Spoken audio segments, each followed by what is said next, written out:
دکھاؤ۔ اور حضرت گرامی حضور صلی اللہ تعالیٰ علیہ وسلم نے ہر پہلو کے اندر ساری رہنمائی فرمائی ہے، جوتا پہنو کے اندر بھی رہنمائی فرمائی ہے کہ میرے پیارے صحابہ جب جوتا پہنو تو پہلو دایاں پہنو، دو پاؤں دینا، ایک دایاں ایک بایاں، ایک سجا ایک کھبا، جب بھی پہنو تو پہلو سجا پیر پاؤ پھر کھبا پاؤ، جب اتارن کا طریقہ ہے کہ پہلو کھبا اتارو پھر سجا اتارو۔ اور اللہ کے نبی نے بھی فرمایا، حضرت ابو ہریرہ رضی اللہ تعالیٰ عنہ راوی ہے، حضور صلی اللہ تعالیٰ علیہ وسلم نے فرمایا میرے پیارے صحابہ جب بھی تسی چلنا ہے تو دو جوتے پہن کے چلنا ہے، ایک جوتا پہن کے نہیں چلنا، ایک جوتا پہن کے نہیں چلنا، جب بھی پہننے ہیں دونوں جوتے،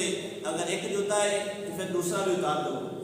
دونوں اتار کے چلو یا دونوں پہن کے چلو۔ ایک جوتا پہنا تو اللہ کے نبی نے منع فرمایا کہ ایک بندہ پا کے دوسرا نہ پائے تو لگا کرے، اس طرح شیطانی عمل ہے۔ اللہ کے نبی نے منع فرمایا کہ پہنو گے اگر ایک جوتا پہن کے چلو گے تیرے پیر میں نقصان ہوئے گا، اور مثال طور پہ جوتی ایک بندہ پائے دوسری نہ پائے تو پیر ایک نیچے ہوتا ہے ایک تھلے ہوتا ہے، بیلنس بھی نہیں ہوتا۔ اس لیے اللہ کے نبی نے حضور صلی اللہ تعالیٰ علیہ وسلم نے ہماری ہر پہلو کی مدد فرمائی، رہنمائی فرمائی، اور حضور صلی اللہ تعالیٰ علیہ وسلم کا دین ساڈے واسطے ایسا ہے کہ رہنمائی کا ذریعہ ہے۔ اگر اسلام تے چلیں گے، دین تے چلیں گے، نبی تے فرمان تے چلیں گے تو دنیا تے ہی فائدہ ہے، آخرت تے ہی فائدہ ہے۔ کھانے کا بھی سانو اللہ دے نبی نے طریقہ دس دیتا، اگر اس طریقے کے مطابق کھاواں گے اللہ رزق سے برکتاں پائے گا، صحت میں بھی تندرست رہے گا۔ آدمی جہاں گھر گھر بیمار ہوتا ہے کھانے کی وجہ بیمار ہوتا ہے، سب تو بڑا مسئلہ ہے کھانا۔ اگر کھانا آدمی صحیح طریقے نہ کھائے، بد پریزی نہ کرے، اچھے طریقے نہ کھائے تو بیماریوں میں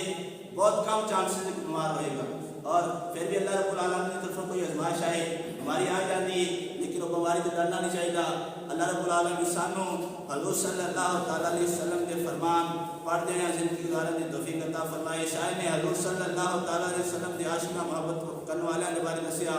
یا رب محمد میری تقدیر بنا دے، صحرائے مدینہ مجھے آنکھوں سے دکھا دے، ایمان پر دے موت مدینے کی گلی میں، ایمان پر دے خاتمہ ایمان تے لیکن جو مراد مدینے کی گلی میں، ایمان پر دے موت مدینے کی گلی میں،